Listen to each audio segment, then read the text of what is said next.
রাজ্য সরকারের কিছু লোক যারা উদ্দেশ্যপ্রণোদিতভাবে এই কাজগুলোকে করিয়েছে, যার জন্য তারা নিজেদের কোনো যুক্তি সাজাতে পারেনি কোর্টে, তাদের বিরুদ্ধে রুল জারি করা তো অনেক আমি বলবো ভালো বিষয়। অবমাননা যারা করতে পারে তাদের স্থান হওয়া উচিত একদম জেলে। রাজ্যের মানুষ তো আর এই রাজ্যের হাইকোর্টের উপর কোনো ভরসা আস্থা কিছুই রাখতে পারবে না।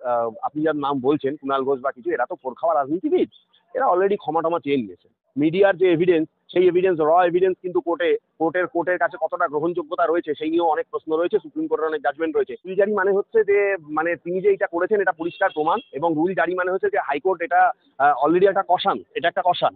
এরপরে যদি ব্যাপারটা নিয়ে আরো বাড়াবাড়ি হয় বা উনি যদি বেশি কিছু বলার চেষ্টা করেন, ওনার স্থান হবে এরপর জেলে। আমি আপনাকে বারবারই এইটা বলছি।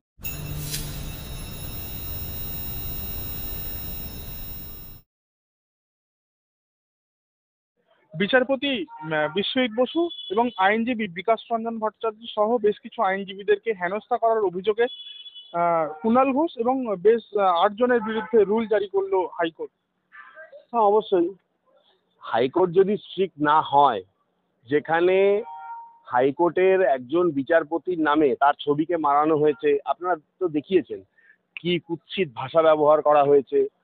কয়েকজন সিনিয়র আইনজীবী, বিকাশ রঞ্জন ভট্টাচার্য, ফিরদৌস তামিম বা বা কিছু তার জুনিয়র, তাদের সঙ্গে ঘেরাও করে রাখা হয়েছে রাত্রি 8:30 9টা অবধি। এই ধরনের যারা ব্যবহার করে, যারা এর মধ্যে মদদ দেয়, এবং রাজ্য সরকারের কিছু লোক যারা উদ্দেশ্যপ্রণোদিতভাবে এই কাজগুলোকে করিয়েছে, যার জন্য তারা নিজেদের কোনো যুক্তি সাজাতে পারেনি কোর্টে, তাদের বিরুদ্ধে রুল জারি করার তো অনেক আমি বলবো ভালো বিষয়। এদেরকে জেলে পাঠিয়ে দেওয়া উচিত।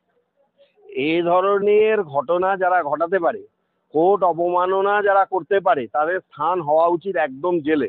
জেল ছাড়া তাদের অন্য কোথাও যদি স্থান হয়, তাহলে মানুষের বিচার ব্যবস্থার প্রতি যে আস্থা, বিশেষ করে এই হাইকোর্টে, দেখুন একটা স্টেটের, সেটা তো এই কোর্টটা হচ্ছে হাইয়েস্ট কোর্ট, ঠিক আছে, সেই কোর্ট যদি কোনো ব্যবস্থা না নেয়, যদি ব্যাপারটা চুপচাপ এইভাবে মিটে যায়, তাহলে তো মানুষের বিচার ব্যবস্থার প্রতি আস্থাটাই হারিয়ে যাবে। এই রাজ্যের মানুষ তো আর এই রাজ্যের হাইকোর্টের উপর কোনো ভরসা আস্থা কিছুই রাখতে পারবে না। সুতরাং যে রুল জারি হয়েছে আমি মনে করি সঠিক, কারণ তাদের পক্ষে বলার জন্য অনেক বড় বড় লয়াররা ছিলেন, কার্যত তাদের কথা কোর্ট শোনেনি, এবং তাদের বলার মতন কোনো যুক্তিও ছিল না, তারা কোনো যুক্তি সাজাতেও পারেননি। তবে আমার মনে হয় যে অলরেডি আপনি যার নাম বলছেন কুণাল ঘোষ বা কিছু, এরা তো ফোর খাওয়া রাজনীতিবিদ, এরা অলরেডি ক্ষমা টমা চেয়ে নিয়েছেন, ঠিক আছে। সুতরাং এইটা নিয়ে যে আরো বিশাল বড় কিছু হবে, সেটা দেখা যাক। সেই মামলা যখন হিয়ারিং হবে, ফাইনাল তো 16 তারিখ হিয়ারিং আছে, 16 তারিখ কি হয় সেটা আমরা দেখি। রুল জারির পরবর্তী সময় কুণাল ঘোষের বক্তব্য যে আমার বিরুদ্ধে যে অভিযোগ হচ্ছে আমি কোনোভাবেই জড়িত নই, অথচ কুণাল ঘোষ বলছেন যে আমি আদালতকে সম্মান করি, আদালতের নির্দেশ যেহেতু রয়েছে তাহলে আমি 16 তারিখ অবশ্যই হাইকোর্টে আসবো, এবং যতক্ষণ না নির্দেশ আসছে আমি ততক্ষণ হাইকোর্ট থেকে বেরোবো না, ততক্ষণ পর্যন্ত ওখানেই থাকবো। তাহলে যদি তিনি এই অপরাধ যদি নাই করে থাকেন, তাহলে তিনি কেন হাইকোর্টের রায় মানতে পারছেন এবং কেন বিরোধিতা করতে পারছেন না? না, দেখুন, আইনি বিষয় নিয়ে কেউই ছেলে খেলা করা উচিত নয়, ঠিক আছে। উনি যদি দোষী না হন, কারণ উনিও মন্তব্য করেছেন, আমরা দেখেছি।